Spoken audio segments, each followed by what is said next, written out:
Arvind Barnwal BBDSS मटेवन Ghazipur से आप सभी बच्चों को डिटर्मिनेंट पार्ट 3 इस वीडियो के माध्यम से लेकर आ रहा हूँ। इस वीडियो को आप ध्यान से पढ़ें, समझें तथा उसमें जो भी कमियां हों उसे कमेंट करें, लाइक तथा सब्सक्राइब करना न भूलें।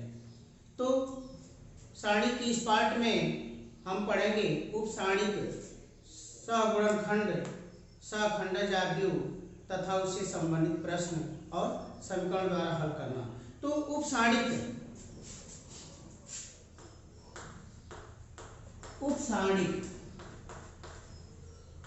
माइनस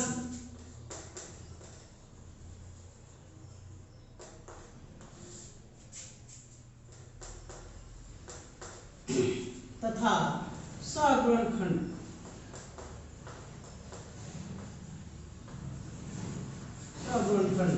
को factor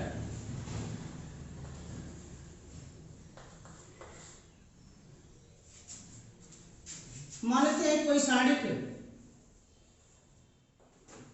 A1 B1 C1 A2 B2 C2 A3 B3 C3 के रूप में दिया।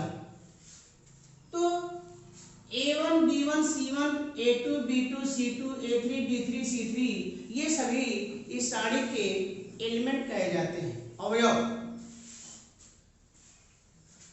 अब चूंकि यह A1 पहली पंक्ति और पहले स्तंभ का एलिमेंट है तो इसका एक संकेत हम इस प्रकार भी लिख सकते हैं A11। 11 मीन्स पहली पंक्ति पहला स्तंभ। तो सारणी का रूप इस प्रकार भी हो सकता है कि A11 A12 A13 A21 A22 A23 A31 A32 A33 अर्थात A11 A12 A13 A21 A22 A23 A31 A32 A33। It means A11 का मतलब पहली पंक्ति पहला स्तंभ, A12 का मतलब पहली पंक्ति दूसरा स्तंभ, A13 का मतलब पहली पंक्ति तीसरा स्तंभ, A21 का मतलब दूसरी पंक्ति पहला स्तंभ, A22 का मतलब दूसरी पंक्ति दूसरा स्तंभ, A23 का मतलब दूसरी पंक्ति तीसरा स्तंभ। पहला मान पंक्ति के लिए और दूसरा मान स्तंभ के लिए। A31 तीसरी पंक्ति पहला स्तंभ, A32 तीसरी पंक्ति दूसरा स्तंभ, A33 तीसरी पंक्ति और तीसरा स्तंभ। इस प्रकार किसी सारणी के बारे में हम स्पष्ट ज्ञान प्राप्त करते हैं। अब उसके बाद हमको जानना है उपसारणी क्या है और उसका सगुणनखंड क्या है। तो उपसारणी प्रत्येक दिए गए एलिमेंट, यदि हमें A11 का उपसारणी ज्ञात करना हो तो जिस अवयव का उपसारणी ज्ञात करना हो, जिस एलिमेंट का माइनर ज्ञात करना हो, तो वह एलिमेंट जिस पंक्ति और जिस स्तंभ में होता है उसे छोड़कर उसके अलावा शेष स्तंभ तथा पंक्तियों में जो एलिमेंट बच जाते हैं उसका मान ही उसका उपसारणी कहलाता है। तो यदि हमें A11 का उपसारणी ज्ञात करना हो तो A11 का उपसारणी यह मान हो जाएगा हमारा A22 A23 A32, यह पहली पंक्ति छूट गई, पहला स्तंभ छूट गया A33, या इसका मान इस दिए हुए पद में B2 C2 B3 C3। अगर हमें A12 का निकालना हो यानी यहाँ B1 है तो ये पहली पंक्ति दूसरा स्तंभ छूट जाएगा A2 C2 A3 C3। अगर इसका उपसारणिक निकालना हो तो पहली पंक्ति छूट जाएगी, तीसरा स्तंभ छूट जाएगा तो A2 B2 A3 B3। इस प्रकार हम किसी दिए गए सारणी का उपसारणी ज्ञात करते हैं। तो अब A12 का उपसारणिक, A12 का उपसारणिक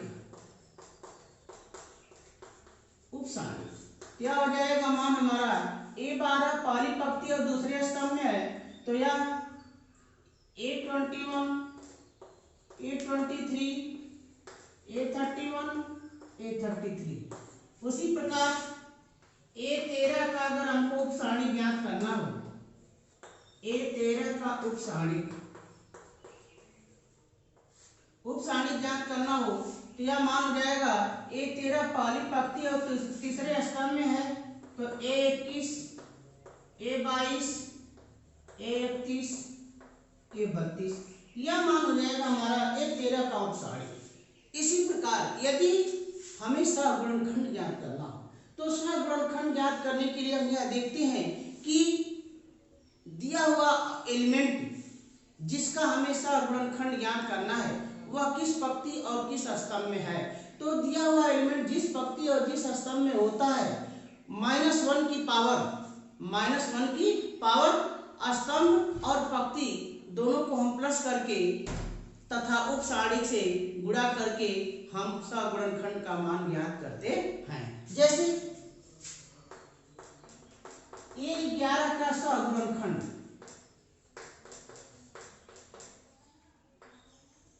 A11 का सहगुणनखंड, तो -1 की पावर, चूंकि पहली पंक्ति पहला स्तंभ तो 1 + 1, -1 के पावर 1 + 1 और गुणे A11 का उप सारणी, A11 का उप सारणी, अर्थात यह मान हो जाएगा -1 के पावर 1 + 1 और A11 के उप सारणी का मान दिया है यहां से A22 A23 A32 A33। इस तरह से यदि हमें A12 का उप सारणी ज्ञात करना हो, तो A12 का उप सारणी के ये हमारा है। अगर A12 का हमको सहगुणनखंड ज्ञात करना हो, तो A12 का सहगुणनखंड, A12 का सहगुणनखंड यह मान जाएगा हमारा -1 के पावर 1 + 2 गुणे A12 का उप सारणी, A12 का उप सारणी। तो A12 का उप सारणी मान हमारा दिया है A21 A23 A31 A33। तो यह मान हम यहाँ लिख देंगे।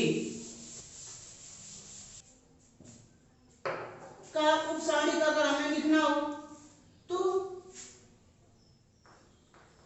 A13 का सहगुणनखंड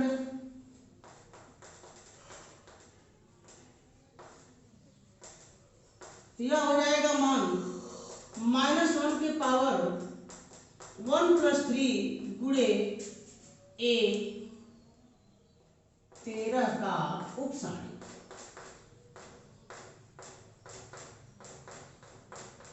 ये मान हो गया हमारा। अब उप सारणी का संकेत हम स्मॉल a से प्रदर्शित करते हैं, तो सहगुणनखंड का संकेत हम कैपिटल A से प्रदर्शित करते हैं। यानी A11 का सहगुणनखंड, तो इसका हो जाएगा संकेत हमारा A11 इस तरह से। A12 का तो A12, A13 का तो A13, ऐसे ये हमारे थे उप सारणिक और सहगुणनखंड। अब जैसे कोई दी गई सारणिक हो और उसका किसी एक एलिमेंट के लिए उप सारणिक पूछा जाए या सहगुणनखंड पूछा जाए, तो उसके लिए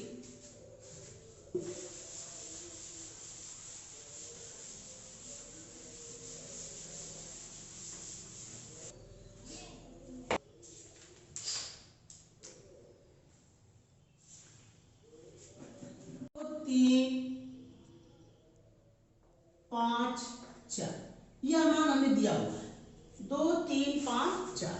अब इसका उप सारणिक अगर पूछा जाए, तो A11 A12 A21 A22, पहली पंक्ति दूसरी पंक्ति, पहला स्तंभ दूसरा स्तंभ, तो यह 2 × 2 क्रम का सारणिक है। अब इसका उप सारणिक हमें ज्ञात करना है, तो A11 यह है या A12 है या A21 है या A22 है। A11 equal to 2, A12 equal to 3, A21 equal to 5 और A22 इक्वल टू 4। अब 2 का उपसारणिक पूछना है, तो 2 का उपसारणिक हम देखेंगे कि 2 जिस पंक्ति और जिस स्तंभ में है उसके अलावा जो शेष पंक्ति अथवा स्तंभ के एलिमेंट बच जाएंगे वही उसका उपसारणिक होगा। तो 2 का उपसारणिक, 2 का उपसारणिक,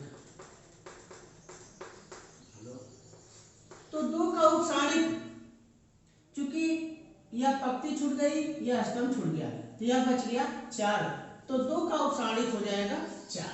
इसी प्रकार अगर हम पूछें कि 3 का उपसारणिक, 3 का उपसारणिक, तो 3 का उपसारणिक चूंकि 3 पहली पंक्ति और दूसरे स्तंभ में है तो पहली पंक्ति और दूसरा स्तंभ छूट जाएगा तो यह बच जाएगा मान 5। अब A21, तो A21 में 5 है तो 5 का उपसारणिक, 5 का उपसारणिक -5, तो 5 का उपसारणिक जब निकालना होगा तो 5 दूसरी पंक्ति और पहले स्तंभ में है तो दूसरी पंक्ति और पहले स्तंभ के सभी एलिमेंट छूट जाएंगे तो मान हो जाएगा हमारा 3, यानी -5 इक्वल टू 3। अब A22, तो A22 में 4, तो 4 का उपसारणिक, 4 का उपसारणिक, तो 4 का उपसारणिक चूंकि 4 दूसरी पंक्ति और दूसरे स्तंभ में है तो दूसरी पंक्ति और दूसरे स्तंभ के सभी एलिमेंट छूट जाएंगे तो मान हो जाएगा हमारा 2, तो 4 का उपसारणिक हो गया 2, यानी -4 इक्वल टू 2। अब इसका सगुणनखंड अगर पूछा जाए तो 2 का उपसारणिक,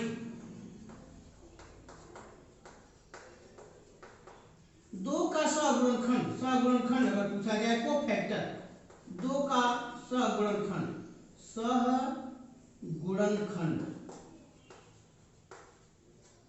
2 का सगुणनखंड, तो जैसा कि हम अभी पढ़े फार्मूला कि जिस एलिमेंट का हमेशा गुणनखंड को फैक्टर ज्ञात करना हो तो हम यह देखते हैं कि वह एलिमेंट किस पंक्ति और किस स्तंभ में है। तो -1 के पावर पंक्ति प्लस स्तंभ का मान इनटू उसके उपसारणिक का मान।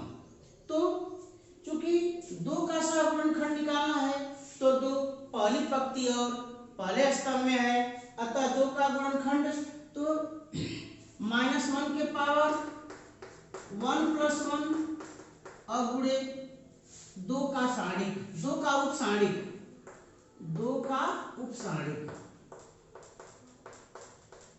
-2 -1 पावर 1 + 1 इंटू -2, तो 2 का उपसारणिक है हमारा 4 मिला है तो यह हो जाएगा -1 की पावर 2, तो -1 की पावर 2 तो यह प्लस हो जाएगा तो इसका मान हो जाएगा 4।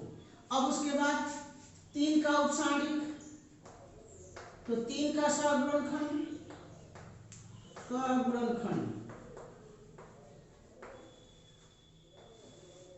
3 का सगुणनखंड -1 की पावर 1 + 2 इंटू 3 का उपसारणिक,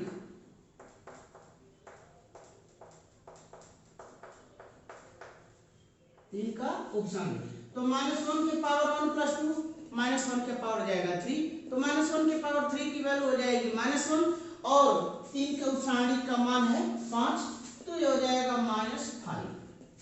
अब उसके बाद 5 का उपसारणिक हमको मालूम है 3, तो उसी तरह से हम ज्ञात करेंगे कि 5 का गुणनखंड, सगुणनखंड, 5 का सगुणनखंड,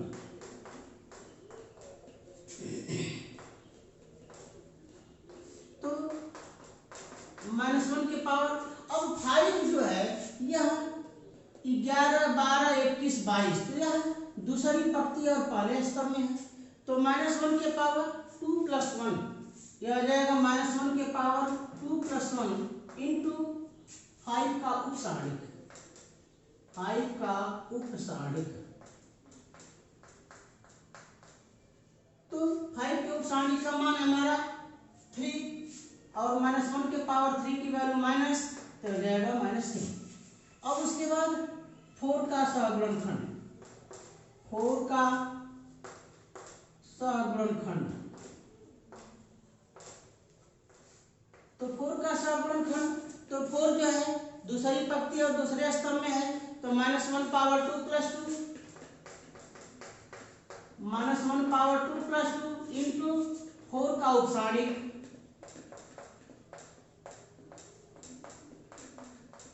4 का उपसारणिक, तो -1 के पावर 2 + 2, तो 2 + 2 यानी 4 हो जाएगा, -1 पावर 4 अर्थात प्लस हो गया, और 4 का उपसारणिक, इसका मान है हमारा 2, ये हो जाएगा 2। इस प्रकार 2 का सहगुणनखंड 4, 3 का सहगुणनखंड -5, 5 का सहगुणनखंड -3 और 4 का सहगुणनखंड 2 होगा। तो ऐसे हम किसी दिए गए सारणिक का उपसारणिक और सहगुणनखंड के मान ज्ञात करते हैं। अब उसके बाद यदि 3 × 3 क्रम का सारणिक दिया जाए तो उसके बारे में, उसके बाद दिए गए सारणिक का हम सहखंडज आव्यूह कैसे ज्ञात करते हैं।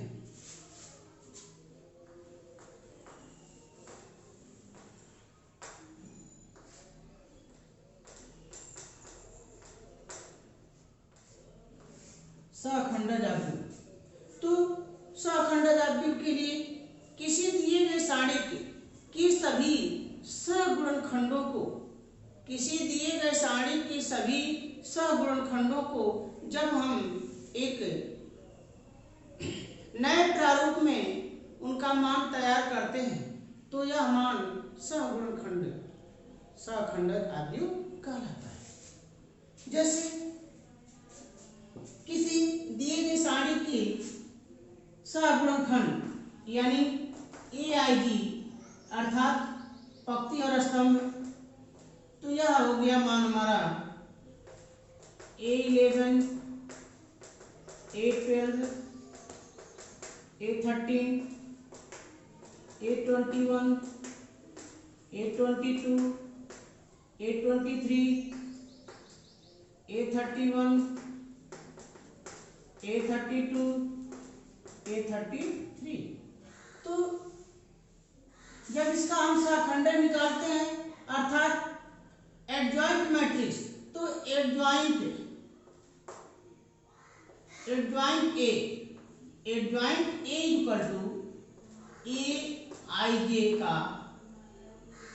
हम डैश निकाल लेंगे, ऐसे डैश, तो यह मान हो जाएगा हमारा। इसको जब हम आव्यूह के रूप में लिखते हैं तो आव्यूह हमेशा बड़े कोष्ठक में प्रदर्शित किया जाता है, तो इसका इनवर्स डैश का मतलब उसका जो है स्तंभ जो है पंक्ति में हम बदल देंगे और पंक्ति को स्तंभ के रूप में, तो यह हो जाएगा हमारा A11, A12, A13, A21, A22, A23, A31, A32, A33, तो यह मान हमारा सहखंडज आव्यूह कहलाएगा। यानी किसी दी गई सारणिक के सभी सहगुणनखंडों को आव्यूह के रूप में प्रदर्शित करने पर उसका प्रतिलोम, उसका परिवर्त आव्यूह ही सहखंडज आव्यूह कहलाता है, उसका परिवर्त आव्यूह सहखंडज आव्यूह कहलाता है। अब व्युत्क्रम आव्यूह, तो व्युत्क्रम आव्यूह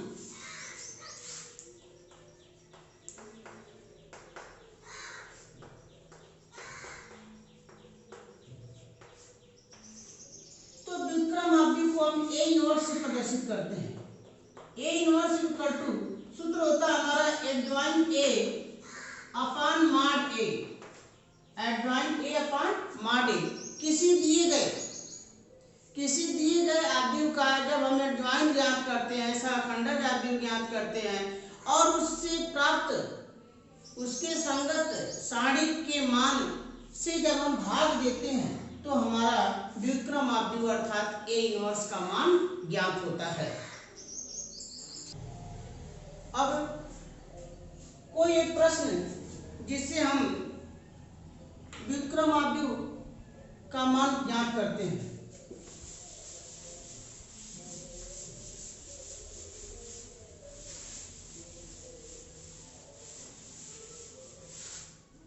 तो जैसे मान लेते हैं कोई हमारा आव्यूह के रूप में अगर मान दिया हो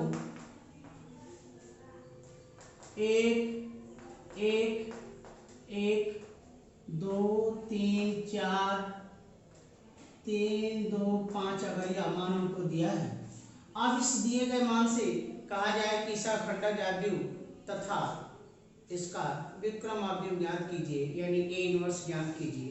तो सहखंडज आव्यूह निकालने के लिए A11 A12 A13 A21 A22 A23 A31 A32 A33 का मान हम ज्ञात करते हैं।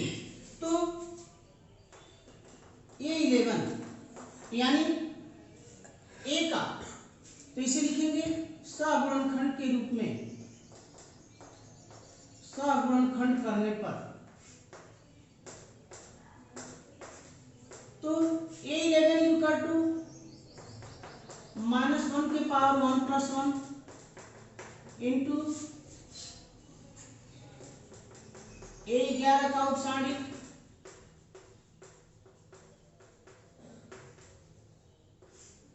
तो यह मान जाएगा हमारा -1 के पावर 2 और A11 का उपसारणिक यह तो बचेगा 3 2 4 5 3 2 4 5। अब इसको हल करेंगे तो 3 5 15 -4 गुना के 8 यानी हो जाएगा मान हमारा 7। अब उसके बाद A12 तो A12 का मान -1 के पावर 1 प्लस 2 इंटू A12 का उपसारणिक, A12 का उपसारणिक तो यह मान हो जाएगा -1 के पावर 3 और A12 का उपसारणिक पहली पंक्ति दूसरा स्तंभ छूट जाएगा 1 2 1 5 1 2 1 5 तो यह मान हो जाएगा हमारा माइनस और 5 1 कम 5 ऋण 2 तो हो जाएगा ऋण 3। अब उसके बाद A13 तो -1 के पावर 1 प्लस 3 गुणे A13 का उपसारणिक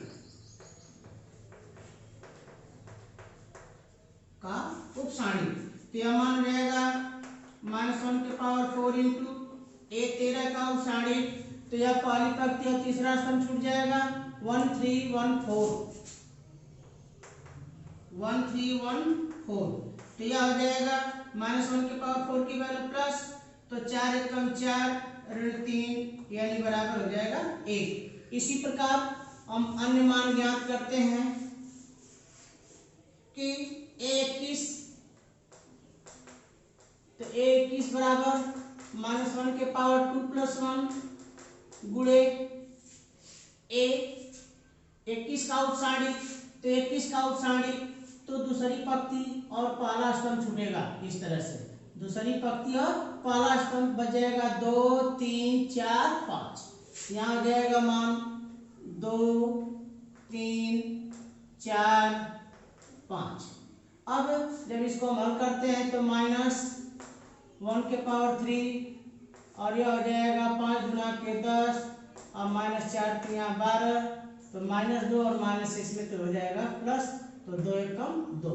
फिर उसी तरह से A22 का उपसारणिक A22 का निकालना है अगर तो A22 इक्वल टू -1 के पावर 2 प्लस 2 और गुणे A22 का उपसारणिक A22 का उपसारणिक तो यह मान हो जाएगा हमारा A22 का मान -1 के पावर 4 और A22 का उपसारणिक का मान यानी दूसरी पंक्ति और दूसरा स्तंभ छूट जाएगा। तो दूसरी पंक्ति दूसरा स्तंभ 1315, तो मान हमारा हो जाएगा 1315। अब गुणा करेंगे तो 5 एकम 5 -3 एकम 3 घटा देंगे 2। अब उसके बाद A23,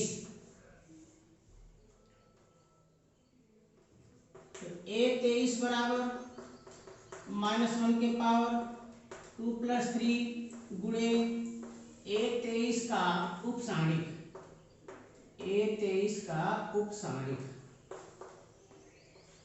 तो A23 तो -1 के पावर 5 -1 हो जाएगा और इसका उपसारणिक A23 का दूसरी पंक्ति तीसरा स्तंभ छूट जाएगा 1214, तो 1214।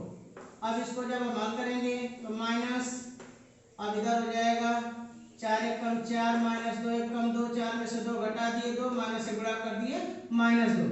अब उसके बाद फिर अब हमारा A31, तो A31 बराबर तो -1 के पावर 3 + 1 गुणे A31 का उपसारणिक, A31 का उपसारणिक, तो यह हो जाएगा मान हमारा A31 = -1 के पावर 4, तो प्लस हो जाएगा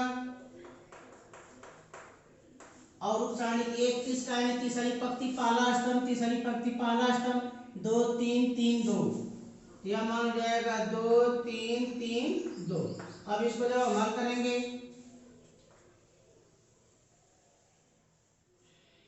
तो A31 का मान 2 दूना के 4 -3 तिया 9, तो 4 में 9, तो A31 बराबर 4 में 9 यानी हो जाएगा 5। अब A32, तो A32 यानी -1 के पावर 3 + 2 गुणे A32 का उपसारणिक, A32 का उपसारणिक, तो यह हो जाएगा मान -1 के पावर 5 माइनस हो जाएगा और A32 यानी तीसरी पंक्ति दूसरा स्तंभ, तीसरी पंक्ति दूसरा स्तंभ छूट जाएगा 1 3 1 2, तो हो जाएगा मान 1 3 1 2। तो 2 एकम 2 ऋण 3, 2 ऋण 3 यानी हो जाएगा मान हमारा 1। अब A33, A33 -1 के पावर 3 + 3 गुणे A33 का उपसारणिक, A33 का उपसारणिक,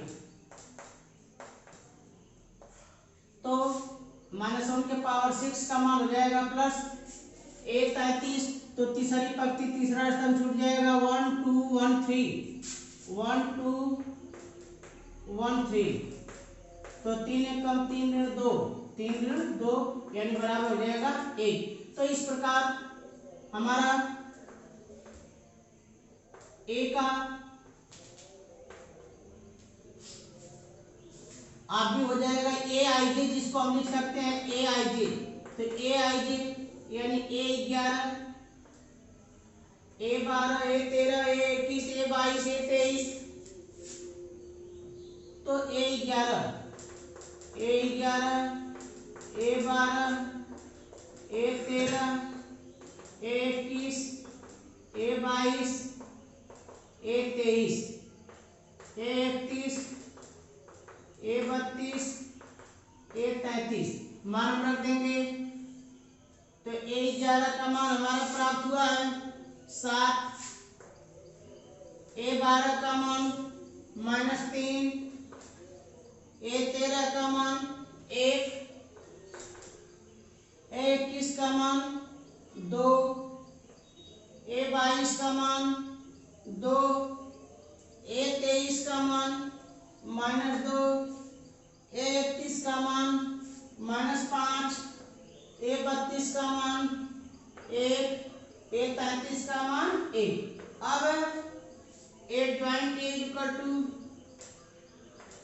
एडजॉइंट ए, तो एडजॉइंट ए इक्वल टू ए आई जे का डैश हो जाएगा, तो डैश इसका जो निकाल लेंगे यानी परिवर्त आव्यूह, तो इसका मान हो जाएगा, पंक्ति को स्तंभ में बदल देंगे, स्तंभ को पंक्ति में बदल देंगे, तो यह हो जाएगा मान हमारा 7 ऋण 3 1, फिर 2 2 ऋण 2 ऋण 5 1 1।